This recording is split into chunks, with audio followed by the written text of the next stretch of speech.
السلام عليكم ورحمة الله وبركاته. الشما هركفوني جر جرتو كبجمتوتا في داوأتوتا هردفتوتا ماتيوان شانالا سيروتوب bakkaa fi kallattii jirtan hundatti nageenyi rabbii guddaan isin biraa ga'u isiniin jecha guyyaa har'aa kana barnoota haarawaan walitti deebinee jirra. Akkamii nagaa keessanii jirtuu baga jiraatanii yoo nageettaniin isiniin jedha. Egaa kabajamtootaa fi daawwattoota hordoftoota maatiiwwan chaanaala seeruutuuf guyyaa har'aa kana barnoota bareedaa akkasumallee barnoota haalaan namatti tolu qabadhee isiniif dhufe.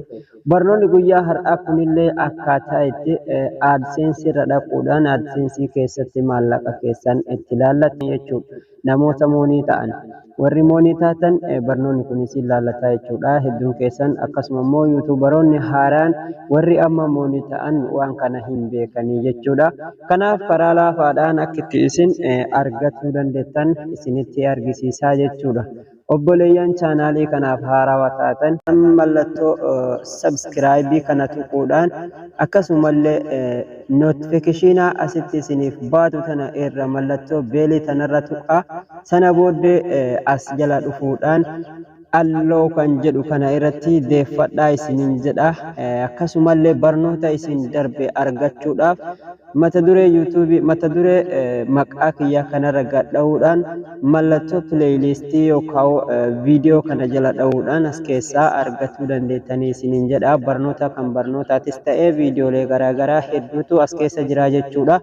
Mata duree playlistii jettu irrallee gaafa dhuftanii mata duree playlistii irratti haala kanaan hunda isaa walitti qabee isiniif bakka tokkotti walitti isinii qabee jira jechuudha. Asirratti viidiyoo barnoota editingii viidiyoo tolchuu jedha. Asitti as barnoota yuutuubii jedha. Akkasuma fiilmii kaartoonaa, barnoota waatsaappii fi iimoo akkasumallee barnoota suuraa tolchuu jedhee haala kanaan as jalatti walitti isiniif qabee jira jechuudha. Kanaafuu as jala dhaquudhaan haala kanaan viidiyoo barbaadan argachuu dandeettu isiniin jedha. Gara barnootaatti isin dabarsaa na waliin turtii gaarii.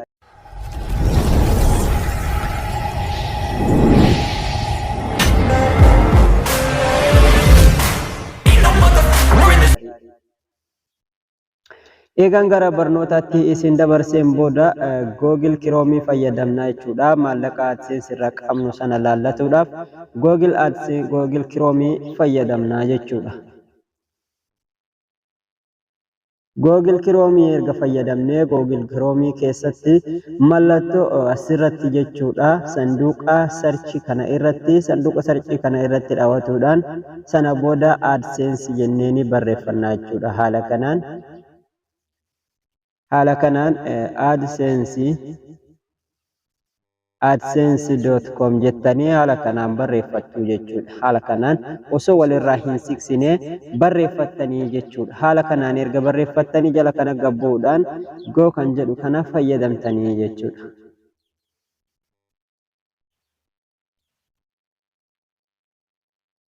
Ergasii haala kanaan isinii fidaa jechuudha. Yeroo asirratti isinii fidu liinkii tana isinii fidaa jechuudha. Liinkii Google AdSense jettu tana isinii fidaa. Liinkii tana irra dhaawattan. Ergasii kallattii gara fuula AdSense keessanii isin geessaa jechuudha. Fuula AdSense kan kooti akkanatti naaf banaa. Yuutuubaroota haaraa immoo akkatti hin banuuf hedduu namaa jechuudha. Warra amma yuutuubii banatan AdSense akkanatti hin banuuf jechaadha. Kaan ni gurraachessa, kaan ammoo magariisa godhee banaafi jechuudha. Walumaa galatti isin as sarara as jirtuutti sarara sadiin kana tuquudhaan gara fuula duraatitti deemtu jechuudha. Sarara sana yeroo tuqxan asirra gabbuutanii payment kan jedhu kana laallattanii jechuudha. Mata dureewwan asirra jiru kun haga fedhellee dheeraa yoo ta'e jechuudha. Yoo baay'ates paymentis kan jedhu kana barbaadattu isin payment isa kanarra dhaawattu jechaadha. Ergasii erga payment irra dhaawattanii waa lama isiniif baasa. Yuutuubaroota maallaqa laallatuudhaafis akkasuma immoo piinii itti guutuudhaafis verification check waan jedhu isiniif baasa jechuudha. Kanaafuu maallaqa laallatu yoo heddan payment info kana irratti dhaawattu jechuudha. Payment info isa kanarratti dhaawattanii jechuudha. payment info irratti gaafa dhawattan haala kanaan isinii fidaa jechuudha. Sanduuqa kana isiniif baasa. Sanduuqa kana gadittis asirratti marsee maallaqa keessan isiniif fidaa jechuudha waan isin googilii irraa qabdan. Yoo haala kanaan isin hin baasne immoo sanduuqa kana keessa dha'uudhaan jechuudha. Sanduuqa kana keessa yeroo dho'itan isa kanarratti deeffattu jechuudha. YouTube Itoophiyaa kan jedhu kana kan gubbaa kan amma sararri kiyya raayitii itti godhee irra jiru kana isarratti deeffattanii jechuudha. Sana booda haala kanaan maallaqa keessan waan AdSense irratti as darbee laallatuu dandeettu jechaadha. Kan baankii irratti darbuudhaaf qophaa'ee taa'u jechaadha. Amma baankiin kan koo kana akkasuma haala kanaan isinii fidaa jechuudha. Karaa ittiin ammoo verification cheekii laallattaniin jechuudha. Akkaataa itti piinii inni isin gaafatu akkasuma immoo piinii bakka irratti guuttattan kinoo asuma keessa gaddeemuudhaan peeyimentii lammaffaa irratti dhuftanii verification cheek kan jedhu kanarra dha'uudhaan sana booda as jalatti sanduuqa piinii isiniif baasaa jechuudha. Bakka amma kiyya asirratti hundi isaatuyyuu giriina naaf baasee jira jechuudha. Asirratti kunoo magariisa naaf baasee jira jechuudha. Sababbiin isaatis piinii itti guutee jira waan ta'eef hunda isaa naaf baasee jira jechuudha. Giriina itti naaf marsee. Kana haala kanaan peeyimentii keessan laallatuu dandeettu. Maallaqa keessanis haala kanaan laallatuu dandeettu isiniin jedha. Chaanaala kanaaf ammoo haarawaa taanaan sabiskiraayibii gochuun dagatinaa waan haga ammaatitti na hordoftaniif galatoomaa horaa bulaa dheebanaa nagayaan tura.